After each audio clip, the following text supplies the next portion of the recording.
Welcome to Living the Dream, sponsored by Jackrabbit Dance, the podcast that brings together studio owners, dance educators, and leaders in the industry. Hosted by Ree Gold and Laura Giacomelli, each episode is packed with real talk, inspiration, and a passion for the dance life. We're so glad you're here.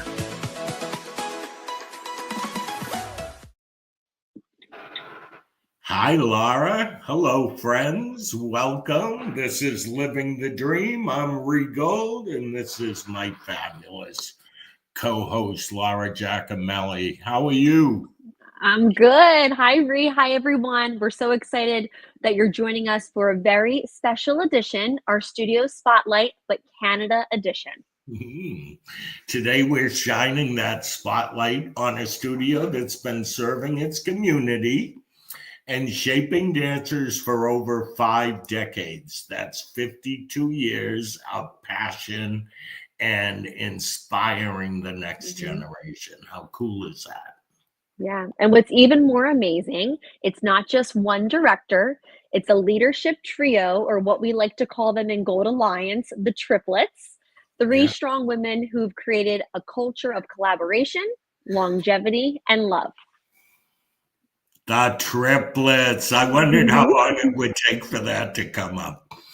We'll get back to that in a little bit. Laura, what's new and exciting? What's new and exciting? So I just got back from the Dance Life Teacher Conference. That's new and exciting. That was really fun. How was that? I'm curious. It was amazing. It was amazing.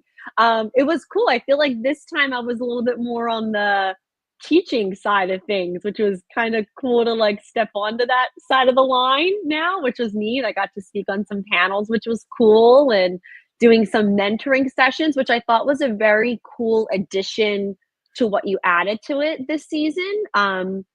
Like people could just sign up, any attendees could sign up and do like a 20 to 30 minute mentor session with Gold Alliance members. And it was really neat to hear like everyone's different little struggles. And it was, I think for me, what was really cool is I was like, oh, I went through that, or oh, I'm going through that, or oh, make the jump, take the leap, buy that building. Like just like hearing everyone's little stories, it was really, really cool and like inspiring to see like everyone in our industry growing and learning. So that was my favorite part of it, was the mentoring stuff. I really, really loved that. How about you? What was your favorite part of the convention? I'm always gala night, loving that night the most. Yeah. But I had my first, I guess I'll call it a keynote, but I sat on the floor with the teachers. My first talk with just the teachers at the event, rather than the business owners who I see all the time. And I have to say, when I got done with that, I'm like, why haven't I been doing that forever? It was a really good time talking about the classroom, talking about what it means to be that mentor leader. That was one of my favorite moments. Conference is like my holiday. You know, you guys put on recitals, and I call that like Christmas time for dance teachers. The conference is my holiday, my Christmas time.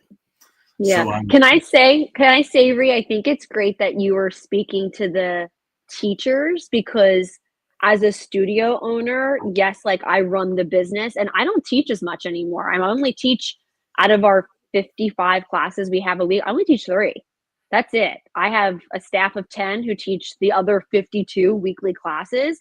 So I think it's great that the teachers got a taste of like what the studio owners get from you, because like my staff I talk to my staff about you and what I learned in Gold Alliance and what I learn in Studio Alliance and like all of those things. But I'm sure it's very nice for the teachers to have that time with you. I'm sure that was special for them. So that's really cool that you did that. It was special for me too. Good. I also this last weekend had the chance to go to a conference. I think it was called the Dance Realm Teacher Conference, and it was in Greensboro, North Carolina. And what I loved about that probably is what you were saying about the mentoring. It was a group of people that I had never met before. So listening to where they were at, I could so relate, like fresh minds ready to be open. It was like I go, okay, there are people out there that are still beginners when it comes to studio ownership. And I like that because they're my favorite, when the lights go off. I remember you saying that I mean, obviously you like working with experienced studio owners, but you said to me that there's something special working with the newbies, like those Oh, first I 2 years. love it. I do some private coaching with some newbies, and watching them like realizations come, and because they're young, they're gonna have this realization as their foundation for the future. So it's like, yeah, I do love it.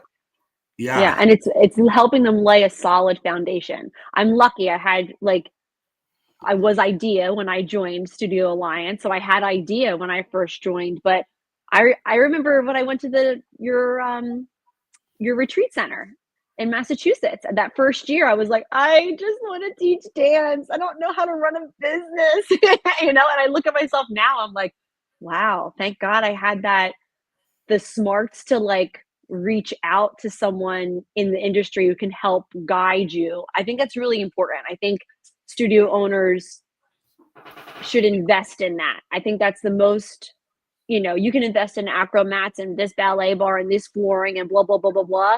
That's great. But your biggest investment should be continuing your education and learning. And especially in those first few years, because what you lay out your foundation of your studio, if it's not solid and things get rocky, it's harder to make those changes. Like if you set it well, it's easier to shift as needed. It's not so groundbreaking when you have to be like, oh no, we're now going to do this. And parents are like, because everyone hates change and you have to change. But I think having that solid foundation and what you're giving this early studio owners is super important, because a lot of us go into it not thinking like business owners. I'll be honest. We go into it because we have a passion for dance and children, which is great. You need that. But in order to get through those first hard 5 years, you need to have some business smarts too, and a lot of luck.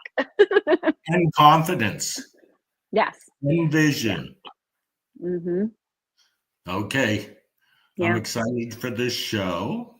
And before we run our segment, Ree, can I just make sure if you are watching, can you comment? Let us know where you are tuning in from. We want to see if you have any questions as the segment go on. Hopefully we can get to them. And before we dive in, I'm adjusting my computer over here. Hang on 1 second. Yeah. Before we dive in, we want to give a big thank you to Jackrabbit Dance. They are the sponsor of this broadcast, our other podcasts, and we so much appreciate them.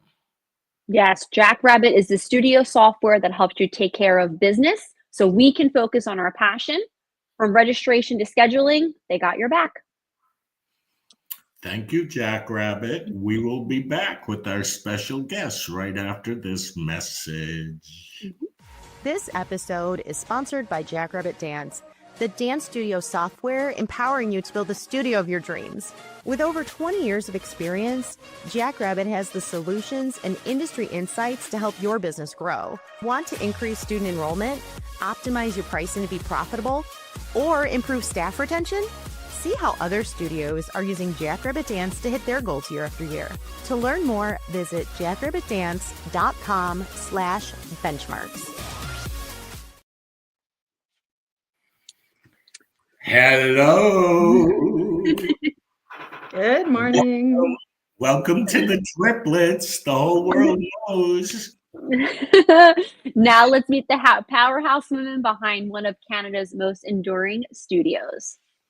For 52 years, their studio in Brampton, Ontario, has been developing dancers and building a close-knit community. And today we're joined by three inspiring women who guide it all: Ann, Kristi, and Susie. Hello. Hello. Hey, you guys, welcome.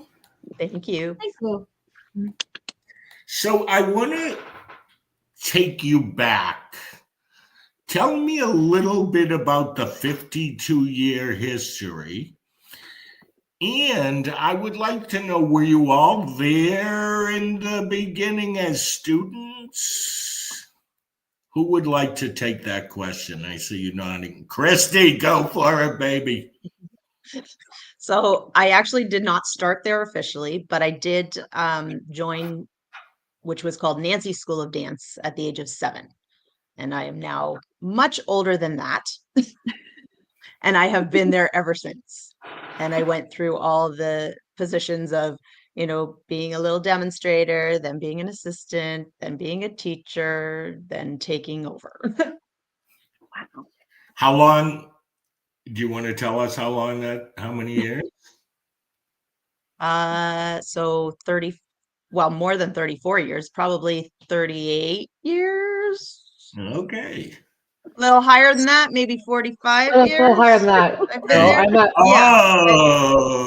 Yeah. So I'm at yeah, 40 years since I started. oh, so I'm higher than that. So yeah, you started before me. Ooh. Okay, now we know how this partnership works. Yeah. And So Did you- I started. I went to watch a friend of mine in the dance recital, and I just knew that is what I needed to do. So I started dancing the next year. So I was 10. And then same thing, became a demonstrator at like 12 or 13 or something, and then started teaching my first class at 16. And then I remember saying, and Nancy, our teacher, almost had her head explode off her shoulders, that I said, "Oh, I don't want to teach forever. That's not something I want to do." I think I was 17, and she's like in her head going, "What? This is what I'm training you for." But then lo and behold, look at me now, still teaching. I love that part. I have another question about Nancy, but I want to hear your answer, Susie, from the beginning. 47 years I've been there. Wow. So How old? So when did you start? At what age? You were well, I'm little. not telling you that. Were you like a baby? But we know it's plus. You were a baby. Yeah, you were baby. Okay. I was young. Baby. Yeah. I started at a different studio and then switched there after 1 year. My first dance teacher threw candy at us at the end of class, which I did not like. So that's why we changed to Nancy. We loved her much more. So See, did you all take from Nancy? All of you? She was all, wow, how incredible. We grew up in the same classes, going to competitions, being in the same dances, duets, trios, whatever. It was all us. So you already had that connection, the three of you, all the way through your youth. It's not like you were just in the studio, saw each other in passing. You were in company together dancing. It's fantastic. Yes. And didn't you perform professionally together as well? Like, do I have that right? We all did professional performing, but not. Oh, Kristi and I did one show together, one summer stock show, right? Funny thing happened. Yep. Yeah. Yep. That was a crazy summer. Yeah. I was sort of back into college. Oh, right. And The the Vegas show. biggest show Susie and we did. Cool. Did you want somebody in your trio once say to me that Nancy, the previous owner, didn't want it to be sold to a single person? Yeah. Correct. Okay, tell us about that, if you will. I remember her saying she didn't want to sell it to one of us because she didn't want to pass on sole proprietorship, knowing how hard it was and how much you sacrifice. She ended up selling because of multiple reasons, but mostly to be with her 2 sons that were young at the time and wanted to be there for them, and knew if she was still the sole owner, that you're there at the studio every night of the week. So, and she said, "I don't want one of you to own it. It needs to be more than one so you can share the responsibilities." And she Can I knew just we would say, I always- love that. Yeah. we were all still performing and heading into professional performing careers at that point. She didn't want that to get sacrificed either. Yeah. I think that was really forward thinking of her, especially how young you guys were, that you were still dancing professionally, not having families just yet, like all that was still on the horizon. Because when I opened Libra, I waited purposely to have children until after those first 5 years of like getting, like I was like, I'm not having children until 30s. I knew that going to college for dance, because I'm like, one, I want to dance professionally, but two, it's like I don't know how people start their business with littles. Like I was like, I couldn't imagine that. I getting it started and running it, and those first 5 years, they're hard.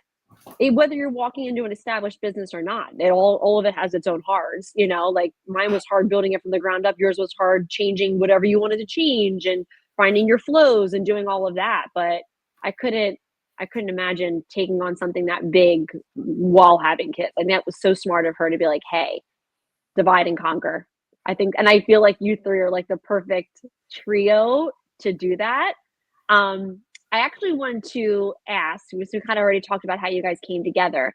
How do you support each other? How do you divide and conquer in your job descriptions, and who does what? Are you all teaching?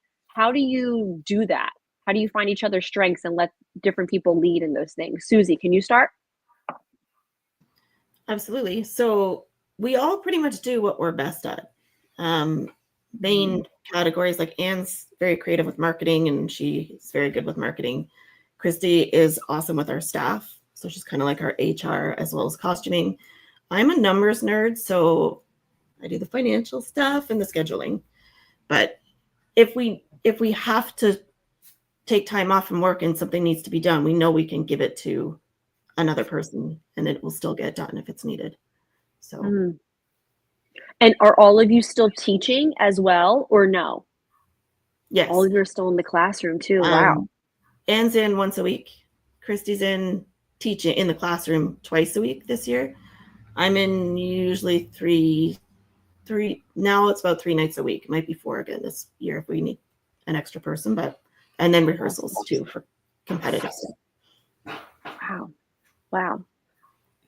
And we all have the strength of teaching too. We can all teach everything, but we all have our things that we teach. So what's your specialty, Suze? Well, it's changed over the years, but now if you asked any of the kids at the studio, they would say I'm the ballet and acro teacher. How about you, Ann? Tap is my forte, but tap and jazz and music theater is what I'm known for, if you want to say it that way. Mm-hmm. And you, Kristi? I would be jazz and acro, and then dabble in everything else. Got it. I feel like Laura, your last question, you went to Susie, and maybe I didn't allow the others to answer. No, I feel like Susie kind of went through and kind of said who does what, so that was perfect. No, that was perfect. So how do you support each other when challenges arise? Like, I know all of us, including Laura and myself, went through the pandemic together. How do you keep each other afloat? I'm just curious. Or do you panic like everyone else? We definitely panicked at that worldwide phenomenon. But I think we're good at, especially during the early days of the pandemic, we would just text each other and say, I'm done, I'm off, I'm shutting down. And if something had to be done, the other two knew to pick it up. Like it happened quite a lot, I would say. It's like, nope, I am tapped out, done. Shut it down for a day or two and then come back to it, which was a very beneficial thing to be able to do if you're by yourself. I'm sure lots of people couldn't do that. And if we need help, we just ask for it. And the other two step up and help out with ideas or pricing suggestions on a program, or who should run it, or, where we should do this with that money. Should we pay for this? Should we offset that? So we usually meet once a week to discuss all of our business stuff. So it's definitely a collaboration. It's very rare that We have all a three great of us would be like on the edge of like, we always have the other two people to talk us down. You know what I mean? Like we get to rotate that insanity. And it works both in business and personal. Like we're there for each other, and we know how to divide that as well. Like we're there for the business part of it, but then if everyone's doing personal issues or whatever, we're there too. I will say throughout COVID, we had huge support from our families and our staff. They were on board 100%, creating ideas like cooking classes and reading stories and just everything that we could possibly think of. So I'm grateful that my staff stepped up and was 100% behind us, and I can't thank them enough. It was great. You make me think about a question that I want to ask. Are you back where you were before the pandemic, or are you still trying to reach that point? I'm curious. We're up. We're above. We're above. We dropped about 75% of our enrollment, like about like overnight, and then now we're back better, more numbers, more money. Yes, congratulations, well deserved. Not everybody watching this or listening to this on our podcast will get this, but it all worked out pretty well, Ann. I'll never be on that battle hill again, though. I'll tell you. Oh my God. I will be mic dropping if it comes again. There were a few ledges that happened during that panic. I said with love. So, what are some of the most memorable moments you've shared together? And I think that was Laura's question, and I jumped in. It's okay, you can steal it. I'll steal the next one. I mean, there's a lot. Are you looking for like just in general studio life or personal, or there's a lot? I wanted the first thing that came to your mind. Okay. This is a recital one. It's, I think, just before Susie bought in. I'm surprised she still did after this. We thought it would be a great idea to do this grand finale number to Little Shop of Horror song, and we were going to have glow-in-the-dark pom-poms, and we had these 3-tiered benches on wheels built on a very small stage, and the dads were going to wheel us around in black light, and everyone would just see the pom-poms going, and it would be really cool. Little shop, little shop. Anyways. So the benches are there, painted black. The black lights are on. The dads who can't count music are wheeling us. So we're all the way through going 5, 6, 7, 8 to the right. So that was happening as benches were doing this on stage. And then the black lights come on. And just before they come on, in my head, I'm like, wait a minute. Oh, we spray painted all those pom-poms neon green, I think it was, or yellow, so they would glow. Just before the black lights come on, my father's voice came in my head and said, you can't spray paint plastic, it comes off. So you've got like 50 people on stage with each pom-poms shaking in the black light in the dark, and then all you hear in the dark is going, my eyes, and people are coughing and gagging because all of that fluorescent paint is now a big cloud of dust floating in the air. Benches are crashing, breaking, smashing, people are sliding off the benches, boom, boom, boom, boom, boom, boom, boom, like Laurel and Hardy. Coughing, and my eyes, what's in my hair? Turn the lights on. Turn the lights on, and you just see whoosh, like fluorescent. You're like at a rave party. So then we just go, we'll be right back. Oh, and the show was in the 2 days, by the way. The show. We went over to the dressing room, and we're just bawling our eyes. So, like, what are we gonna do? But we fixed it, and the show went on. The pom-poms got changed to white glow-in-the-dark gloves. The bench got fixed. We cued the dads better, and it all happened. But it was crazy. And that's why you have a dress rehearsal, ladies, right there. That's why we have dress rehearsals. When someone says, imagine if there was an audience. The first 10 rows would have been gagging too. Oh yeah, that was good times. Oh my God. Kristi, how about you? Memorable moment as a studio owner? Well, definitely the fact that we have gotten to where we are, for sure. And Nancy still comes to the show every year and is so proud of us and is still one of our best friends. I'm going to say mine would probably be when I was pregnant with my daughter and just dancing on the stage, and everyone was like, she's going to pop, she's going to pop. And the funny thing is, so it was Susie's tap dance, actually, the adult class, and somebody either was sick or something. She's like, could you learn it? And I'm like, sure. So I'm now 9 months pregnant, ready to pop the week after the recital. And the song is I'm Getting Married in the Morning. Or I'm getting, what is it? We're going to the church, we're going to get married. And I'm like, this is not right. Okay. And So what was your that would've been costume? What was your costume, Kristi? my costume was the bride. I was a tent. I had white. Oh yeah. I love That was, yeah. That would probably be mine. The men, many more. Love it. Love it. Susie, how about you? Studio owner moment. I think it's more of a dance teacher moment when the three of us got to dance with our daughters. And we did the song In My Daughter's Eyes. I think Zoe was like, I don't know. Our daughters are 3 years apart, all of them. So I think Zoe was 5 or I think 6. Avery was 8 because that's the year my brother had passed. Yes, so 5, 8, and 11. That's one of my favorite moments that happened, I think, for all of us and our kids with too. that song. Yeah, we couldn't even listen to the song to start to choreograph it. Right? We just kept bawling. We were all still hormonal, I guess you could say. There's also That's the time really neat. when the tow truck came through the wall in the back studio.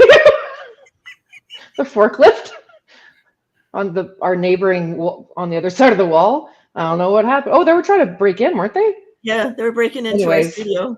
There was a forklift right through the wall in one of our back studios. Like, there's something on the wall.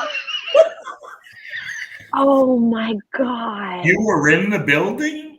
No, it was through the night. They had hit like three or four different dance studios, and they had, like, for most of them they just broke the door in, but we had an alarm. Thank goodness. They smashed through the back door or the back wall, and then once they hit the lobby, it was. I guess they thought they were going to steal some high-tech stereo equipment. Mind you, in that day and age, it would have been tape recorders, right? Tape recorders and record players. Well, I have another question. So when it comes to the culture of your dance studio, now that it's been open for over 50 years, how do you keep that? Like, how has it changed? How do you keep a part of Nancy's legacy turning into your legacy? Like, what has crossed over? What has stayed the same? I know that was a big question. The family atmosphere, and maybe it helps that the three of us are friends and our kids are all friends, and people see that. It just brings, it's a place for people to come together. And we have, like, I guess we're on to the third generation of students. We have, like, the grandma's brought her daughter, her son, and then they've brought their daughter, or son. So the family community. That's what I would say. That's so neat. They have 3 generations. That's really cool. Our teaching staff is, they call them self-lifers because they've been from a student at age 3 and they went all the way through like we did, and now they've been teaching for us for years. And that's a big chunk of our teaching staff are those people. Do you feel that they're, not to slight anybody else, do you feel that they're key components in keeping your mission statement and your values in your dance studios that you aren't teaching?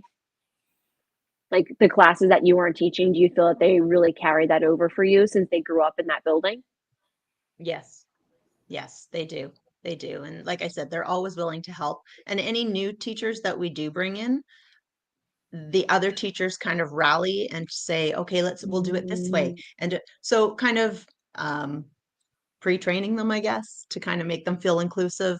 A lot of teachers that start with us are like, wow, I feel like I've been here for years. So that's a great feeling for the families that support us and the staff that are in with us. That's amazing. Yeah, I'm at a point now where I'm heading into my 15th season where Libra just last year we hired 3 alumni all at the same time. And I took a year and just let them co-teach with like strong staff and did the whole thing. But like this season, they're starting with their own classrooms, most of them. One of them did last year. One of them, she's a great tapper, so she did senior tap. But I will say, like, it's nice to know.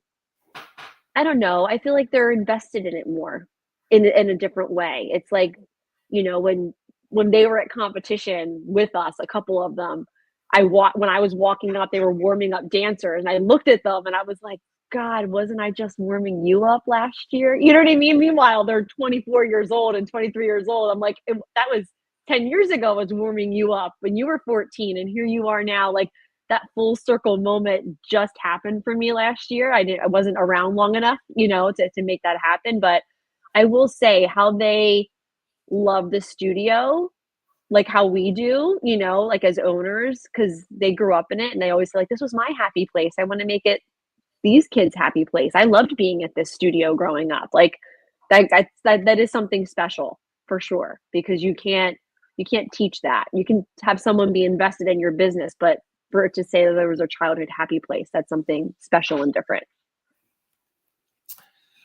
I've got an interesting question here. I want to know, because you guys are part of the Gold Alliance and come to the conference all the time.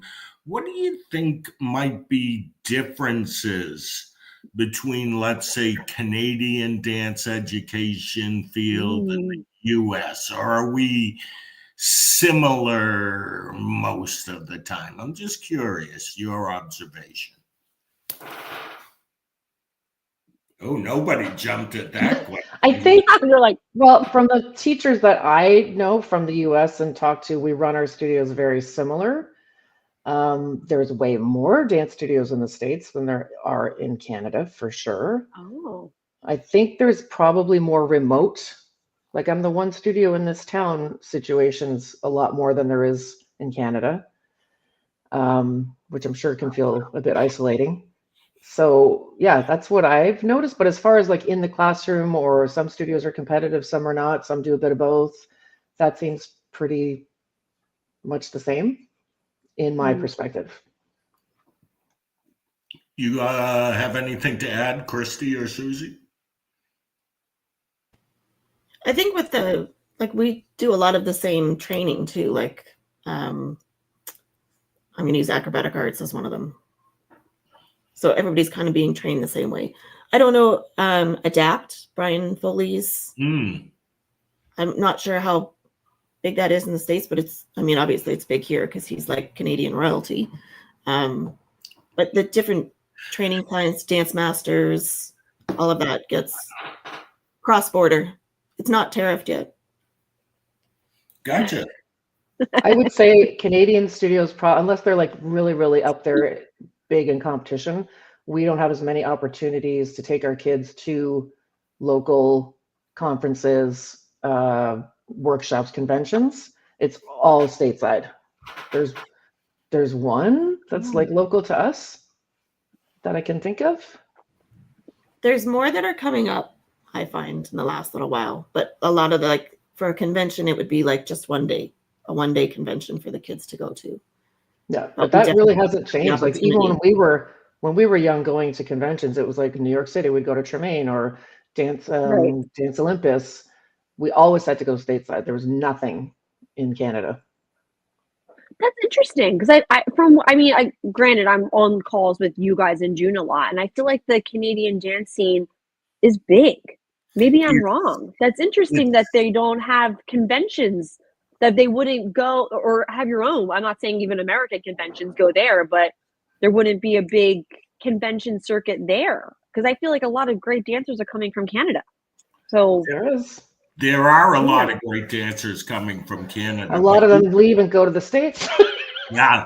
That makes sense for opportunities. I'm right on this. It's really Toronto area and vicinity, Quebec, and then what's the western part of Canada? Vancouver's a big like Film and industry. metropolitan, and film and industry, film and TVs out there. I mean, it's like there's pockets of high density population that would draw Canadians, but on the other side, if there was a convention in Vancouver, it would cost us probably more to fly there than it would be to fly across to go to the States, because it's crazy the airfare, because our country's quite large to get from one side to the other. Right. That makes sense.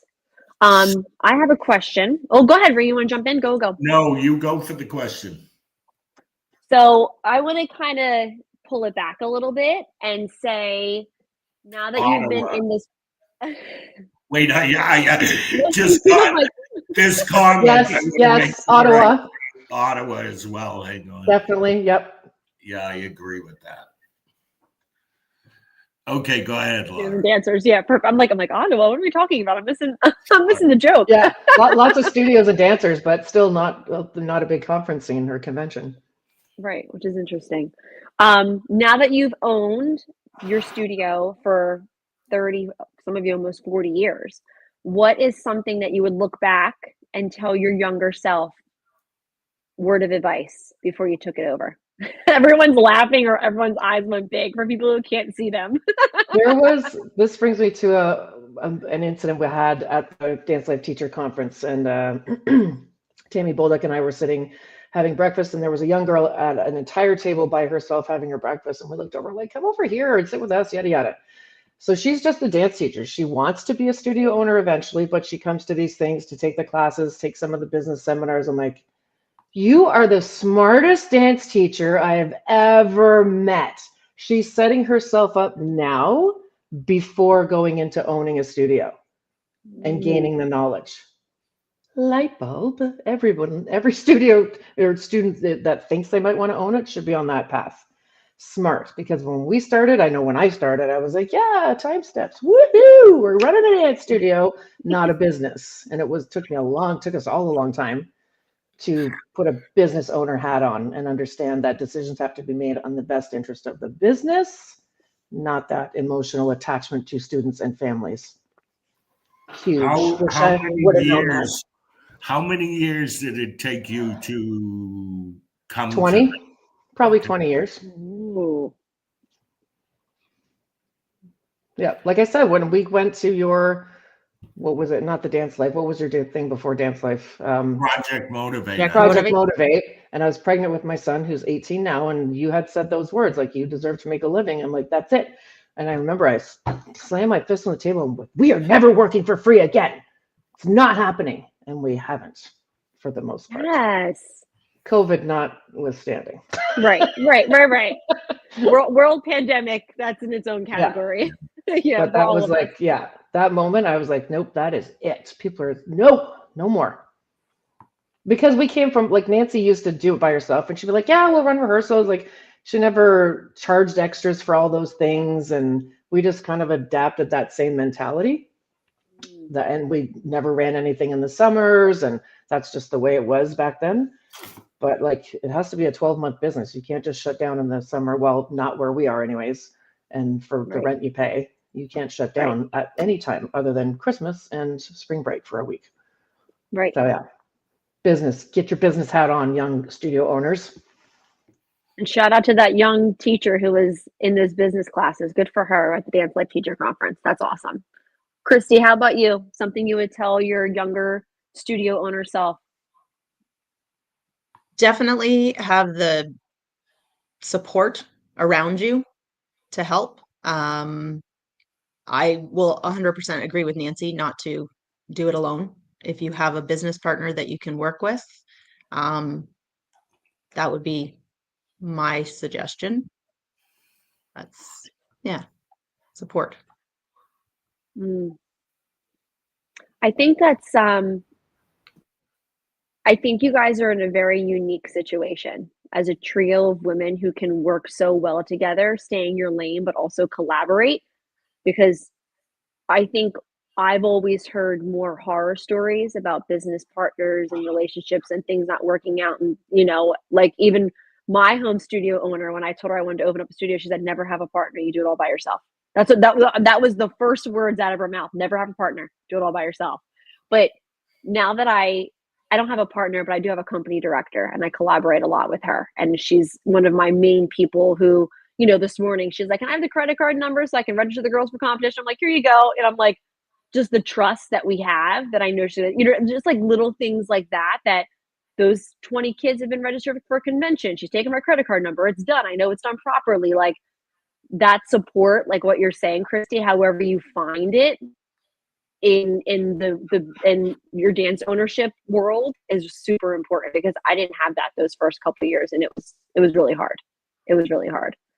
How about you, And when I Susie? say- Something you would tell your... Sorry. Oh, I'm sorry. Go ahead, Kristi. No, I go was ahead. just gonna say, and the support too is beyond the studio as well. Like the studio owners, like you said, when you go to conventions and stuff like that, that is also a good support too, because you can bounce off of other people as well. Yeah. I think for me, my younger self needs to realize that, I mean, I love dance. This is our business. At the end of the day, though, it's just dance. It's not life or death.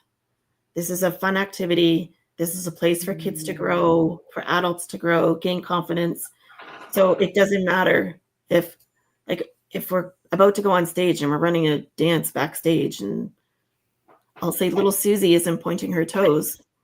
Saying, "Susie, point your toes," is not going to make a difference when that kid steps on the stage in 2 minutes. So I think for me, it's very much a love dance. This is our business, but it's not life or death. My motto this year is nothing is unfixable. And I was like that all through competition. Kids would come to me with holes in costumes. I'm like, that's okay, we'll just sew it. Whereas like before, people would be like panicking all over the place. It's more than just dance, but it's also just dance at the end of the day. So. Yeah. Ooh, moment of silence there. Mm-hmm. Yep. And I think we can all think about that as we go into our next season. Like, take a breath. I think what's on fire right now on the Facebook pages is like, all these competitions are sold out. All of them aren't. You'll find one that works for your families and for your weekends. Everyone take a break, like take a breath. We're all going to get to a competition. We'll be like, we're okay. But it's interesting. It's like, it is just dance. You're right. Like, I think it's important, that mentality Susie's talking about, that is demonstrated in front of your students and your parents. Not everything has to be on from 0 to 100. Like she said, if there's a hole in a costume, just fix it. What's the big deal? But there will be people backstage going, oh my God, like she said, and that's what the kids see, and they assume that's the way they should respond to every situation. And there's too much in the world of that 0 to 100 mentality, where it's a freak out over really nothing. There's things to freak out about. That is not one of them. Yeah. And parents too. Parents will be the instigators in that emotional roller coaster, where it's just like, let's just go and enjoy and have fun. It is what it is at this point. It's not like it's like cramming for an exam the night before. You can't practice any more than you have the 5 seconds before you step on stage. Like, if you don't know it now, or if you're not going to point your toe, like Susie said, right, it is still not going to get pointed. Right. Exactly. Yes. And I think it's also, I'm sorry, Rhea, I think it's also, they watch, like what you said, Ann, the kids and parents watch how we react. I remember I had a dancer, I even forget the emergency. It was something. And the kids were flipping out. And I was just like, whatever it was, I don't even remember. It was that minute. You know what I mean? Like, I don't even remember what it was. And I had a mom come up to me and says, "You're always so calm. And it keeps me feeling very calm." And I was like, oh, it's working then. And meanwhile, in my brain, I'm like, ah!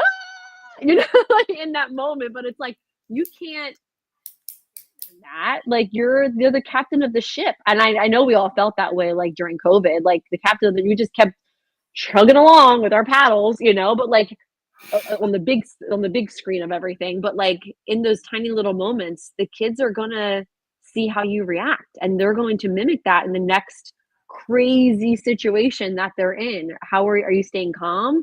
Are you just sewing the costume and throwing them on stage and saying it's going to be okay? Like, that's our job. Like you said, Susie, it's just dance, but it also is more than dance. We are teaching them life skills as well. Like, how do you handle when things aren't perfect, because in life, nothing's perfect. You have to be on your toes and just figure it out in the moment sometimes too, you know? This past year at competition, we had a girl that was sick just before our big production number. So Anne was spacing the production number on the stage because there was chandeliers that hung down that the kids could reach up and touch, and then they had to go stand on desks. So we had to kind of change some of that. So Anne was on stage with one of our other teachers. They were able to stage it because of the chandeliers, and we knew that this one girl was sick. So I said to them, she's not going to be in it. If you need to move kids around, because it was music theater, so there's lines and stuff to be spread around, do that. I went to the washroom because a couple of the kids had said that they were asking for me. And as I was walking there, this competition owner came to me and said, we've called the ambulance for your girl. And I was like, oh, okay. But now I have to walk through the lobby of all these people that are in this panic. We stayed calm and kept all the kids calm. We got her in the ambulance. She was gone. We didn't let the kids know until it came off of stage. All the parents were like watching me to see how I'm going to react. I walked out with her on the gurney, and then I just walked backstage. Totally fine. I'm like, she's fine. If I had been like, oh my God, you know, like freaking out, they all would have been freaking out. And at the end of the day, one of the parents came to me and said, I'm glad to know that my child is safe in your care and that you know how to do situations. So don't you think that it's a society thing right now, that the world is all catastrophic and everything hits that 100% scale? I think it's a vibe in the culture of society right now. And how cool is it that if we are the opposite of that, that kids get a chance to see calm people, thinking people. Just going to say that calm is a good resting place. Like, it's a good normal baseline for people, and they don't live that way anymore. Just here. Every once in a while, there's a blip, up or down, but for the most part, just be here. Be happy. You can be joyful, but you can still be here. Right. Don't worry, be happy. Okay. Laura, we're going to go to our quick questions. All right. So, ladies, it is time for a little game. We call this quick steps. So we'll ask like rapid fire questions, and you just jump in with the first answer that pops into your head. And we'll kind of go in order. So I'll do Susie, Kristi, Ann. We'll do that order. So I'll go first. Favorite snack during recital season? Go. Probably green apples. Snack? Yeah. Yep. Favorite snack. It's gotta be chocolate. It's more my style. I think I typically bring like a small salad or something to recital time, because we don't bring nuts and stuff backstage. So like an easy go-to, it'll last all day and not go gross. Perfect.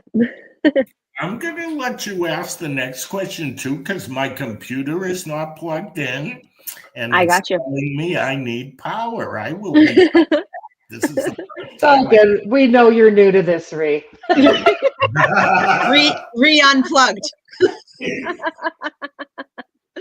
All right. How about your go-to pump up song before your big events, whether recitals, conventions, competitions, whatever? Anything Pink for me. Specifically, Oh, I my Am Lord. Here. She's from my area, FYI, Susie. She's literally hop, skip, and a jump from the studio. She's my go-to girl. Happy, sad, whatever. Love. Oh, I go from Bruno Mars to Shania Twain, like just anything that gets me moving. I don't know. I'm an old school girl. I love Earth, Wind, and Fire. So things like Groove Tonight or September. That's a good jam. Love it. Okay, how about one word that describes your leadership style? Susie. Calm. Funny. Forward thinking. If that's one word or hyphenated, I'm not sure. Sure. I'll take that. I'll take it. I like how you're all different. Very different in those answers. That's really cool. Okay. A Canadian dance legend who inspires you. I think Brian Foley, Brian and Faye.